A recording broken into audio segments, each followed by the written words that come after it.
Why does Zenitsu become serious after reading the letter brought by Chuntaro? And why does he fight with his fellow comrade? Let's find out. Once inside, Zenitsu raced through the enclosure. He could hear something that let him know that his intended target must be nearby. As he continued his pursuit, he considered how unforgivable his enemy was. No matter what, there was no way that he would ever be able to forgive them. But once Zenitsu made it to a specific set of doors, he stopped completely. With his impeccable hearing, he was certain that the person he was looking for was just beyond them and beckoned them to show themselves. He wasn't interested in wasting any time here. As the door eerily creaked open, a sinister voice replied that this was no way to speak to them. They were his senior disciple after all. As the demon's elongated nails seen from the doorway, they admitted that Zenitsu looked a bit better than the last time they'd met. Now in full view, the blue-eyed Upper Moon 6 demon presented himself. According to him, despite appearing to be a little better, Zenitsu was still looking pretty shabby. It had been a while since their last encounter, so the demon extended a warm greeting while clutching his sword. Zenitsu, with an all-too-serious expression, said the name of the demon, Kaigaku. Now that he was a man-eating monster, Zenitsu no longer recognized him as his senior. At the same time, Ubuyashiki's surviving children took note of the fact that Zenitsu had engaged one of the Upper Moon demons. Kaigaku's words were littered with insults. He again mentioned how little Zenitsu had changed. As far as he could tell, Zenitsu was still a shabby, puny little runt, a total weakling. He questioned the boy's progress and asked if the Slayer was a Hashira yet. When Zenitsu didn't respond, he continued to pester him, questioning if Zenitsu could do anything besides the first form of thunder breathing. Yet Zenitsu was unfazed, and his expression remained dark. From the looks of things to Zenitsu, Kaigaku was pretty happy to appreciate absolute bottom of the upper ranks on account of simply filling in some empty positions. Kaigaku was taken aback by this. He was surprised and then began to laugh. It looked like Zenitsu could actually talk back these days. Zenitsu's question was simple. He asked why Kaigaku had become a demon. Kaigaku continued to chuckle, and he began to speak, but Zenitsu pointedly interrupted him. He followed up by asking why Kaigaku, the rightful successor of thunder breathing, had become a disgusting demon. Now angrier than he had ever been, Zenitsu yelled at the monster because, if he hadn't turned into a demon, their master wouldn't have killed himself. The man Zenitsu considered his grandfather, the one who had taught him thunder breathing and changed his life forever, had taken his own life. The letter Zenitsu received during the Hashira training detailed the tragic event. It's customary for a demon-slaying master to do so in such an event to pay for these sins of their tutelage. Jigoro Kawajima, the former Thunder Hashira, had died all alone. Tears now flooded Zenitsu's eyes. When a person commits seppuku, someone is supposed to be there to cut off their head. Otherwise, they're left to suffer a long and agonizing death. The old man could have just as easily slit his own throat or punctured his heart, but he didn't. He endured this tremendous suffering all because a person he had entrusted the ways of thunder breathing to had become a wretched demon. Kaigaku, being with sickening pride and a lack of remorse, didn't care in the slightest. He didn't see any reason to be bothered and wondered if he was supposed to be sad or repent. Ultimately, he didn't care about anyone who he felt did not value him. He was only interested in serving those who knew his value well and coveted it. In fact, with a smile not leaving his face, he was actually pleased to know that the old man had died such a painful death. From his perspective, he had worked so hard and done everything he could to please him, yet was never given the title of successor. Instead, the master spoke of making Kaigaku a joint successor with Zenitsu, a notion that utterly repulsed the demon. Their master may have been a Hashira once, but Kaigaku admitted that he had no interest in or use for some senile old man. Infuriated beyond compare, Zenitsu clenched his fist while Kaigaku continued to boastfully laugh. Then after a moment, Zenitsu chuckled to himself. He'd say that Gramps was not senile. If Zenitsu was scum, then Kaigaku was worse than that. He was trash. Pointing at the demon with a sadistic look on his face, he said he felt sorry for their master since he had such pathetic successors. He could only manage to perform the first form of thunder breathing, while Kaigaku could do everything except that one. Insistent of his own superiority, this was what finally set off Kaigaku's views, and he refused to be lumped in with a loser like Zenitsu. With that, the battle would finally commence. Kaigaku released a horrifying discharge of black lightning, thanks to Thunder Breathing's fourth form, Distant Thunder. Zenitsu prepared himself for the assault. The Upper Moon Demon lunged forward with his blade, but Zenitsu was already behind him, clutching onto his own sword. Kaigaku's eyes were wide with disbelief. Had that really just happened? Was this really Zenitsu? The yellow swordsman turned towards his target coldly.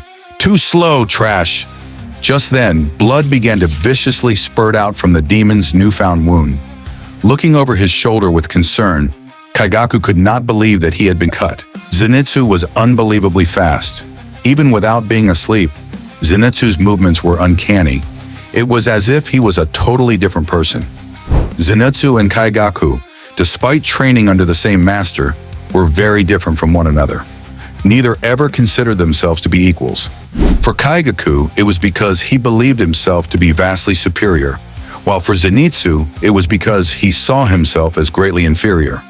But once they became full-fledged demon slayers, Kaigaku took to solitude while Zenitsu found his longtime friends, Tanjiro and Inosuke. Now they couldn't be further apart if they tried. Kaigaku thought back to the recent experience that had turned him into a demon. Seeing Upper Moon 1, Kokushibo, he refused to believe that it was shameful to kneel before someone with unfathomable strength. He lived by the philosophy that as long as you live, things will work out somehow.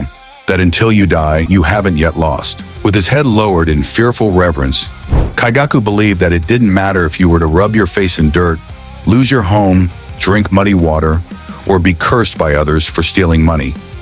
As long as a person manages to live, they can still win someday. It was that belief that allowed him to keep moving forward despite his sins. Spilling his blood in front of the boy, Kokushibo questioned if Kaigaku wanted to become a demon for even greater strength. If Muzan approves and recognizes him, he will become a member of their ranks. As Kokushibo poured his blood into Kaigaku's hands, he explained that to become a demon, the process takes longer if you are a strong swordsman. It took him 3 days, in fact, to turn someone who can use breathing styles into a demon. That person must receive a heavy helping of Muzan's blood, and in some cases there are people whose constitution simply does not allow them to become a demon. But he wondered about Kaigaku.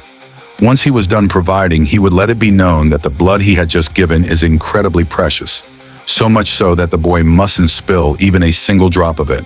Otherwise, he promised that Kaigaku's head would fall from his body. Like tears at that very moment, the fear Kaigaku experienced was so overwhelming that all the cells in his entire body were screaming and crying in terror. Compared to the dread of that, Zenitsu wasn't anything special. He acknowledged that the Slayer must have gained some strength since they had last met, but there was no way that Zenitsu could ever beat an Upper Moon demon like himself. Again, he reminded himself that Zenitsu Agatsuma was worthless during their training. He was always crying and wailing. He lacked dignity or any perseverance. Kaigaku specifically remembered Zenitsu falling into a hole and spreading his legs during training. Then he thought of his disdain for the late master, who considered scum like Zenitsu comparable to him and worthy of being a joint successor. Now viciously wielding his sword, Kaigaku yelled out that it's only natural that Zenitsu should die, him and the old man both. Another wretched use of thunder breathing occurred by way of its second form, Lightning Ball.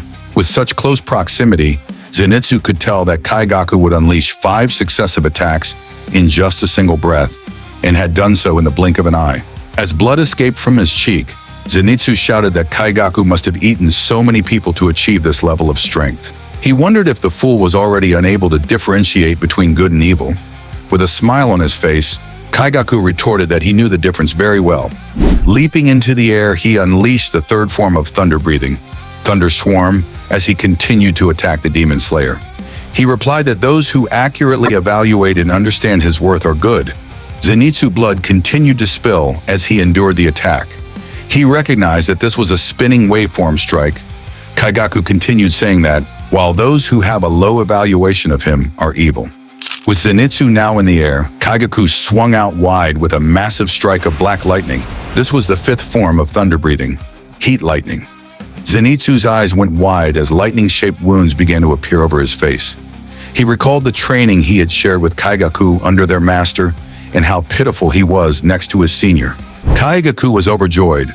He wondered how Zenitsu felt about the sharpness of his blade fused with the power of his blood demon art. It was an attack that both slashes and burns flesh. Leaping into the air once more, Kaigaku ravaged Zenitsu's body with the power of thunder-breathing sixth form, rumble and flash. Kaigaku further explained that any slashing attacks he took would continue to rend his flesh. He promised that his power would burn into Zenitsu's eyes and body. He was certain that by becoming a demon, he had transcended thunder breathing itself. Zenitsu's body went crashing down through the infinite expanse of the castle. From there, Kaigaku boasted about being special. He was different from Zenitsu. Zenitsu looked up at the demon plainly. He remembered the scolding words of their late master that he should learn from Kaigaku's example, that he should be more like his senior apprentice. He then recalled a time when, while he was on his own as a demon slayer, he encountered two others that were bad-mouthing his senior. They said that in thunder breathing, the first form is the foundation for all the others, and that if a slayer was unable to do that, how good could they really be? That even if they could do the others, they wouldn't ever amount to much. Yet despite that, Kaigaku was stupidly arrogant. They'd say that Kaigaku would never become a Hashira, that he'd probably die soon. Hearing this, Zenitsu, the ever-fearful, actually struck his fellow demon slayer for these cruel words. When they met again on the road, Kaigaku, unaware that Zenitsu had done so in honor of him, looked at his junior with eyes of contempt. He had heard that Zenitsu hit a higher-ranking slayer, and with that, he swiftly told him not to cause problems. It was embarrassing enough that Zenitsu was even there at all. Now Zenitsu could totally understand why Kaigaku hated him. After all, the feeling was mutual. He hated the guy too. But at the end of the day, he also respected him from the bottom of his heart. He knew how hard his senior worked. He was always looking at his back. He thought of when he had shared food with Kaigaku and their master. He truly believed that Kaigaku was special to him and Gramps. Kaigaku was a precious and important person, but apparently that wasn't enough. Kaigaku was never satisfied. Zenitsu could hear it. It was as if the box in his heart had a hole in it, one that caused constant happiness to spill out. And that was something that a person needed to notice and close up. Otherwise, they would never be satisfied in life. With one last thought of their late master, Zenitsu expressed how sorry he was their paths had diverged. Zenitsu shifted his momentum, then slammed his feet onto the side of the unending wall. Kaigaku was shocked to see that the boy had any strength left at all, despite his many wounds. Zenitsu steeled his resolve and internally apologized to Kaigaku as, in a single glorious jaunt, Zenitsu beheaded the demon with a draconic crackling of thunder-breathing seventh form, Onoikazu no Kami. As his head escaped from the comfort of his shoulders, Kaigaku was in utter dismay and disbelief. Now he too began to fall down the endless hole as he watched Zenitsu fall above him. Kaigaku thought about how he couldn't see the attack at all, and he wondered what the attack was. It was unbelievably fast. It was a form of thunder breathing he didn't know at all. He questioned what techniques Zenitsu had used to do this to him. The beheaded demon began to curse his own fate. He took this as confirmation that the old man had favored Zenitsu all along. He was certain that their master only taught Zenitsu this incredible power while withholding it from him. But Zenitsu calmly corrected him. Gramps was not that sort of person at all. Really, this was his form.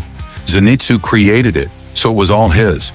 It was one that he had designed with a dream of one day fighting alongside Kaigaku as equals.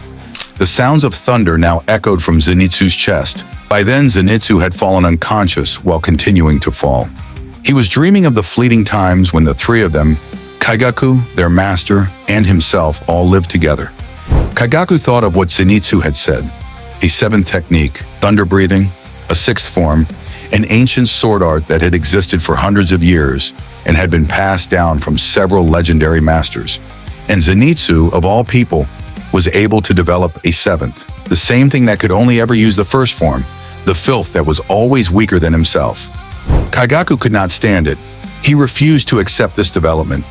To have lost to such a pitiful creature made him feel like he was going insane with frustration.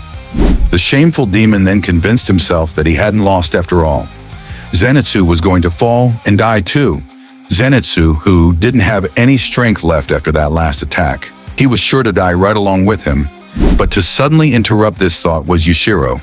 Coldly, he expressed that someone who never gives to others will eventually become unable to receive anything from them as well. That only wanting is, in the end, the same as having nothing at all, and this was because such a person is incapable of creating anything. Now bringing his eyes close to the demons, he stated how much of a pity it was to die alone. Yushiro then left from point to point before grabbing hold of Zenitsu and bringing him to safety. As a demon, Kaigaku disintegrated into nothing. Yushiro had gotten Zenitsu to safety. As Zenitsu laid there on the brink of death, his spirit escaped to the land beyond, where he saw something that made his eyes go wide. Separated by a lake surrounded by countless red spider lilies, Zenitsu cried out to his dearly departed master in a panic. He profusely apologized to the man. In the end, he wasn't able to get along with Kaigaku. He had even written to the guy, but never received a reply.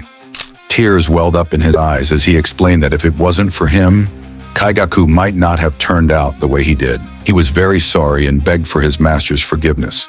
But that wasn't all. He was sorry he couldn't repay his debt. He wanted to become a Hashira while his master was alive, but failed to do so again and again. He'd say how sorry he was, not getting a response. He wondered if his Gramps hated him now and begged him to say something. He tried to cross over to the other side, but the spider lilies wound themselves around his feet, barring him from doing so. The old man then called out his student's name. Zenitsu desperately awaited the man's words, with tears spilling from his eyes. The deceased cultivator let it be known how proud he was of the boy. To this, Zenitsu could do nothing but cry. In the present, Yushiro was putting his medical expertise to good use by bandaging Zenitsu. He was now surrounded by defending demon slayers. Murata, in particular, asked how Zenitsu was doing and if he could be saved. He cried out that he knew the guy as tears escaped Zenitsu's eyes. In the waking world, Murata continued begging the man to save Zenitsu's life. Yushiro had been masquerading as a demon slayer, and he even changed his eyes to be human-like. He wasn't a fan of how noisy Murata was being, so he told him to be quiet and just keep an eye out. This really pissed Murata off. He demanded to know Yushiro's rank. If he was lower than himself, he vowed to never forgive this being a demon. Yushiro didn't know the first thing about demon slayer ranks, so he ignored the question entirely. Instead, he mentioned how he was using a blood demon technique on Zenitsu, which was a sort of medicine developed by Tamiyo that stops the advance of a blood demon art. But the slashes on Zenitsu's face wouldn't stop. They'll open up all the way to his eyes and destroy them. Then, while slapping a groaning Zenitsu in the face, he asked if the kid could hear him. Murata shouted at Yushiro, telling him to not say such scary things to an already weakened man. Yushiro replied that the bleeding wasn't stopping, and Murata demanded for the medic to stop it. Then, as Yushiro continued to bandage him, Murata cried out to Zenitsu with tears in his eyes that he would be all right. They were going to save him, so he mustn't die. The others would also cheer the Thunder Breather on, telling him not to die too. Speaking candidly, Yushiro explained to Zenitsu that the upper moon he had faced off against was one that still had mastered all his techniques and abilities. Zenitsu was incredibly fortunate. If the fight had occurred between them even 1 year later, Kaigaku probably would have killed him on the spot. Now Murata was really mad. He demanded that Yushiro stop saying such depressing things. But thanks to that furious outcry, more demons had taken notice of them. Yushiro recognized Murata to be a pretty good target. Defending Zenitsu, Murata struggled against a hard-necked and stinky demon. With a deep sigh, Yushiro told him to just kill the thing already, a comment that Murata was not happy to receive.